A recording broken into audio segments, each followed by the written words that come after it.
आप देख रहे हैं यंग बाइट्स, मैं हूं आपके साथ पूजा ठाकुर।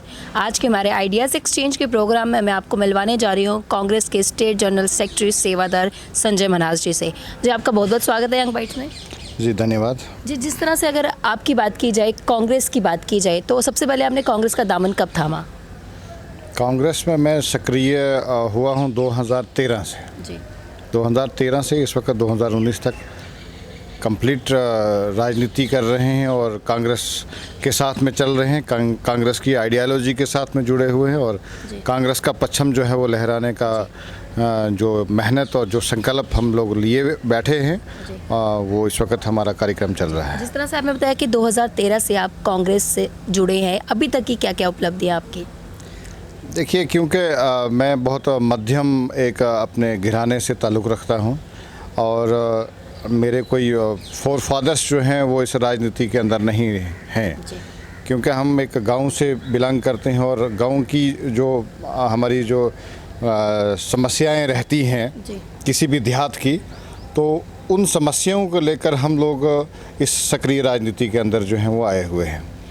और हम लोगों ने देखा कि हम लोगों के वहाँ जो देहात है वहाँ पे पानी की समस्या, वहाँ के स्कूल्स की समस्या, वहाँ के जो भी हमारे छोटे इश्यूज़ हैं वहाँ पर देहात के अंदर बहुत सारे इश्यूज़ हैं जिनके ऊपर काम करने के लिए हम लोगों को राजनीति का रुख जो है वो करना पड़ा। तो इस संकल्प में हम वचनबद्ध हैं और अपने क्षेत्र के लिए, अपने इलाके के लिए और अपने जम्मू कश्मीर के लिए जो है वो काम कर रहे हैं। जिस तरह से आप डिस्ट्रिक्ट डोडा के रहने वाले हैं और आपने कई समस्याएं भी बताई कि वहाँ के आम लोगों को किन किन समस्याओं का सामना करना पड़ता है, जिस तरह से आपने बताया 2013 से आप वहाँ पे जुड़े हैं, क्या क्या काम आपने वहाँ के लोगों के लिए किया हुआ है? और जिस तरह से कई समस्याएं आपने बताई, तो उनमें से कौन कौन सी समस्याओं को आपने उजागर भी किया और उस पर काम भी किया है? देखिए, 47 से लेकर इस समय तक 2019 जो है वो चल रहा है और मुझे कहने में ये कोई संकोच नहीं है कि पहले उस चनाब वैली को सौतीला, बराबर सौतीला, क्योंकि जम्मू और कश्मीर एंड जो है उस एंड को बहुत खाली देखा जाता था और खाली ही था वो एंड। वो सिर्फ वोटर्स के लिए राजनीति में जो लोग हैं वो सिर्फ वोटिंग करवाते थे और सत्ता में आने के लिए उस एंड का इस्तेमाल किया जाता था। वहाँ पे कुछ भी नहीं था। हम लोगों की सड़कें ऐसी थी कि वहाँ पे हम लोगों की, मतलब जैसे पंजाब के लोग हैं वो बोलते हैं कि उन वाली सड़कों के ऊपर हम लोग अपनी गाय भैंसें भी नहीं छोड़ेंगे। इस किस्म की हालत थी हमारे सड़कों की वहाँ पे। स्कूल्स की हम लोगों के यहाँ बुरी हालत थी। डिस्पेंसरीज हम लोगों के वहाँ पे नहीं थी। मेडिकल असिस्टेंट जो है वो MBBS का काम कर लेता था, गायनेकोलॉजिस्ट का काम कर लेता था।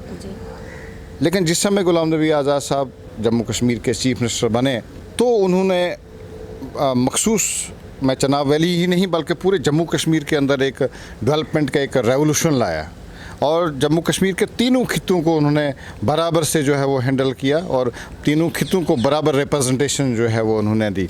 उस पीरियड के अंदर हम लोगों को भद्रवाह के अंदर जो टूरिज़्म हम लोगों को मिला, आज जो हम टूरिज़्म को देखने को मिलता है वो आज़ाद साहब के टाइम के ऊपर मिला। वो जो सड़कें मिली हम लोगों को वहाँ पर, वो गुलाम नबी आज़ाद साहब ने वो जो 4 लाइन जो आज हमको डिस्ट्रिक्ट डोडा के अंदर मिल रहे हैं वो उन्होंने यूनिवर्सिटीज़ दी, उन्होंने हॉस्पिटल, इतने बेहतरीन हॉस्पिटल हर ज़िला हेडक्वार्टर के ऊपर गुलाम नबी आज़ाद साहब के उस कार्यकाल में हमको मिला हुआ है। तो वो एक सराहनीय बात है। वो कांग्रेस के टाइम के अंदर ही हुआ है, बल्कि मोदी साहब भी गुलाम नबी आज़ाद साहब की तारीफ़ करते हैं कि अगर कोई काम करने वाला कोई व्यक्ति है जो वाकई ग्राउंड लेवल के ऊपर लोगों के लिए काम करता है तो वो गुलाम नबी आज़ाद साहब। जिस तरह से आपने काफ़ी बार गुलाम नबी आज़ाद जी का नाम लिया, आपने कहा आज़ाद जी ने कहीं काम करवाए हैं।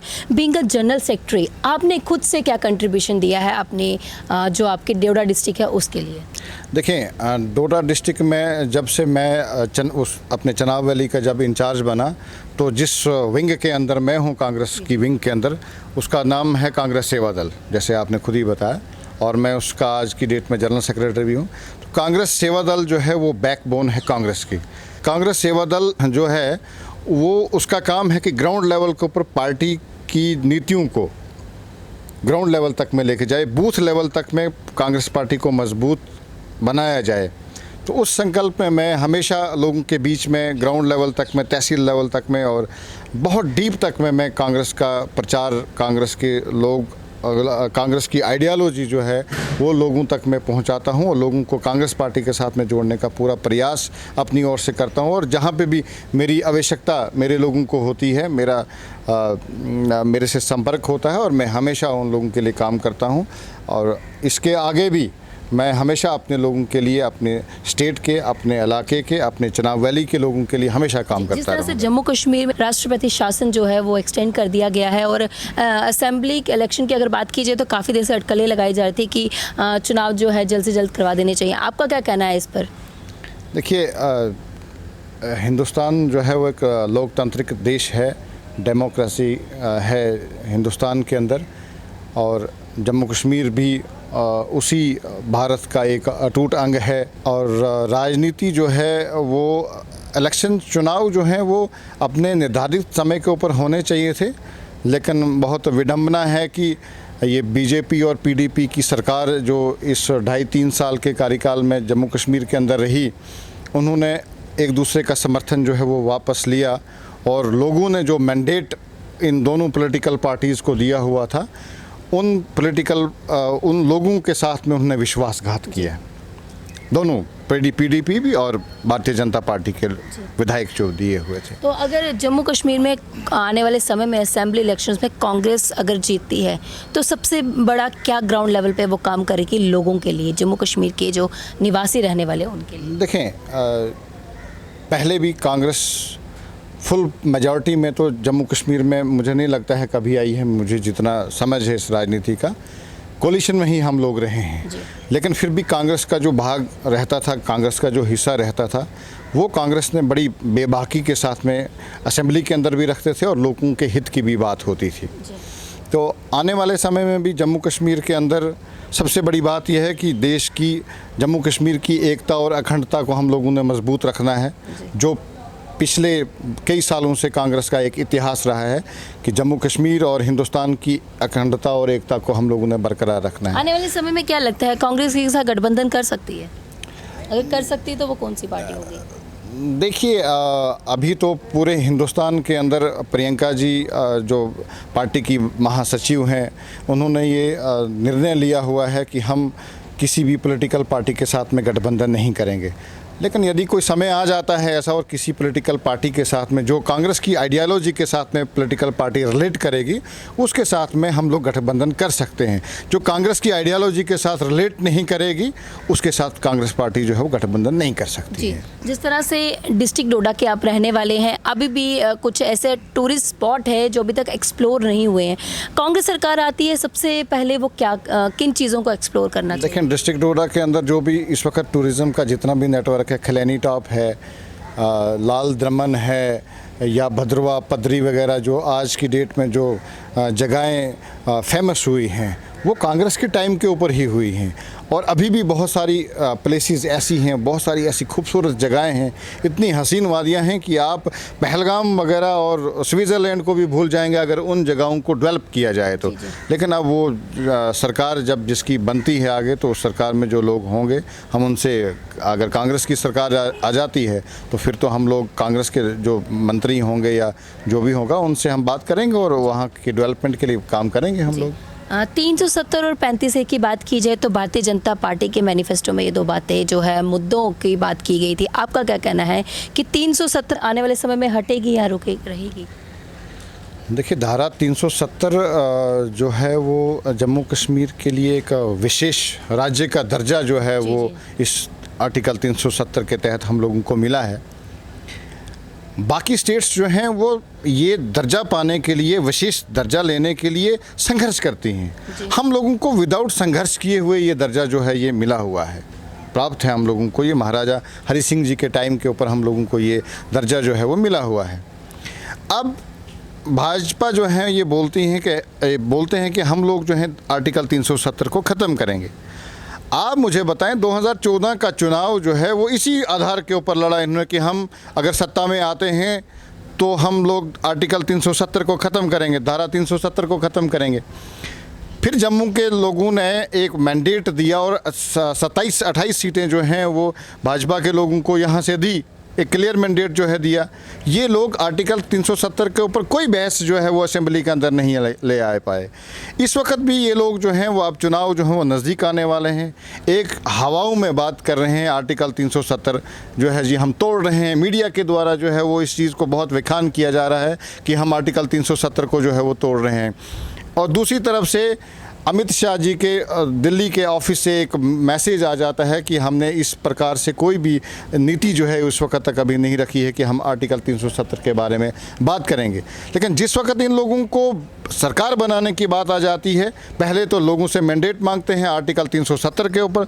जब इन लोगों को पावर गेन करनी होती है पीडीपी के साथ में, जिस वक्त इन्होंने मैंडेट पाया और इनको सरकार बनाने की बात आई, तो उस समय इन लोगों ने आर्टिकल धारा 370 को ठंडे बस्ते में डाल दिया। उस वक्त उन्होंने कॉमन मिनिमम प्रोग्राम के तहत तो ऐसा बनाया कि हम लोग आर्टिकल 370 को छेड़ेंगे ही नहीं। इसका मतलब ये सिर्फ सत्ता में आना चाहते हैं और लोगों को झूठे सब्ज़ बाग जो है वो दिखाने का प्रयास करते हैं। तो मुझे लगता है कि ये प्रयास जो है वो अब लोग समझ रहे हैं धीरे धीरे से, और लोगों को समझना भी चाहिए कि ये झूठे वादों से काम नहीं चलता है। महंगाई की बात करें, डेवलपमेंट की बात करें, बेरोज़गारी की बात करें, किसानों की बात करें, उससे हम लोगों का उद्धार होगा और उसी से ही हम लोग जो हैं वो तरक्की पा सकेंगे। उनका ये भी कहना है कि बेरोज़गारी जिस तरह से बढ़ती जा रही है, अगर ये धाराएं जो है ये हट जाती हैं तो रोज़गार जो है वो बढ़ जाएगा। नहीं, ऐसा कुछ नहीं है बाहर की कंपनीज यहाँ पर आएंगी, काम मिलेगा। जिस तरह से हम यहाँ से डॉक्टर्स के पास जाते हैं बाहर दूर दूर इलाज करने के लिए, वही डॉक्टर्स यहाँ पे आके इलाज करेंगे तो कितना बेनिफिशियल रहेगा। देखिए मैडम, आज की डेट में भी क्या अमृतसर से डॉक्टर यहाँ पे आकर नहीं बैठते हैं? क्या कश्मीर के अंदर HMT कंपनी जो है वो एक पार्ट वहाँ पे बनाती थी, 5,500 लोगों को वहाँ पे रोज़गार दिया हुआ था, बाद में मिलिटेंसी के कारण जो है वो बंद कर दिया हुआ था। क्या राजेश खन्ना जी का होटल कटरा के अंदर नहीं है? तो अभी धारा 370 है तो लोग तो काम कर रहे हैं ना, जिन लोगों को काम करना है। जिन लोगों को खाली हवाबाजी में काम करना है उनके लिए तो धारा 370 क्या मानना है कि रोजगार किस तरह से बढ़ सकता है? क्योंकि बेरोजगारी के चलते जो है युवा है वो ड्रग्स की ओर जा रहे हैं, क्राइम की ओर जा रहे हैं। आपका क्या कहना है कि रोज़गार किस तरह से बढ़ सकता है? देखिए, सबसे पहले तो नौजवानों की अगर मैं बात करूंगा तो नौजवानों को यदि आप अच्छी एजुकेशन जो है वो देंगे, क्योंकि जम्मू कश्मीर के अंदर एजुकेशन का मयार जो है वो दिन ब दिन जो है वो गिरता जा रहा है। अगर आप एजुकेशन के मयार को ऊंचा उठाएंगे तो उससे हमारे जो नौजवान तबका है, नौजवान जो बच्चे हैं, उनका एक विज़न बनेगा और मिलिटेंसी जो है वो थोड़ी सी बैठेगी। और वो भी अगर मोदी जी बोलते हैं कि मैं ईंट का जवाब पत्थर से दूंगा, तो वो पत्थर उनको पता चल रहा होगा कि ये बैठ रही है या दिन ब दिन बढ़ रही है। एनी हाउ जो भी है, मिलिटेंसी के हम लोग विरोध करते हैं, कंडम करते हैं कि मिलिटेंसी से जो है वो किसी मसले का हल नहीं है। और आप लोगों ने देखा होगा कि हमारे चनाब वैली के अंदर भी कितनी मिलिटेंसी थी, लेकिन वहाँ के हिंदू और मुसलमानों ने बराबर दोनों फ़िरकाओं ने उस मिलिटेंसी को नकार दिया और आज जो है वो हम चैन की सांस जो है वो ले रहे हैं। हमारे माध्यम से जो भी दर्शक देख रहे हैं, अपने क्या कहना चाहेंगे, क्या मैसेज देना चाहेंगे हमारे माध्यम से? एक तो मैं आप यंग बाइट के जितने भी व्यूवर्स हैं उनको मैं अपनी ओर से नमस्कार बोलता हूं और धन्यवाद करता हूं कि आप हमेशा यंग बाइट की टीम जो है वो लोगों के जो बर्निंग इश्यूज़ हैं उनको हमेशा वो जागृत करते हैं, लोगों तक में पहुंचाते हैं। और मैं मैसेज जो है वो यही देना चाहूँगा कि झूठे जो वादे हैं वो कोई भी सरकार या कोई भी पॉलिटिकल पार्टी जो झूठे वादे करती हैं उनको बेनकाब करें और अच्छे और सुलझे हुए सियासतदान और सुलझे हुए जम्मू कश्मीर रियासत के लोग हैं, ये लोग जो हैं वो अपना विकल्प जो है वो खुद देखेंगे कि किन लोगों को हमने राजनीति में सपोर्ट करना है, कौन सी पॉलिटिकल पार्टी को हम लोगों ने सामने लाना है जो हमेशा लोगों के हित की बात करेगी। जी, बहुत बहुत धन्यवाद हमारे साथ जुड़ने के लिए। नमस्कार। तो आज के हमारे आइडियाज़ चेंज के प्रोग्राम में हमारे साथ जुड़े थे संजय मनहास जी। तो इनका साफ तौर से ये कहना था कि लोगों को उन्हीं पार्टी को वोट देना चाहिए जो उनके हितों के लिए सोचती है। अगले हफ्ते फिर नई शख्सियत से रूबरू करवाऊंगी, तब तक के लिए देखते रहे यंग बाइट्स। वीडियो जर्नलिस्ट अभिषेक के साथ मैं पूजा ठाकुर, यंग बाइट्स शो।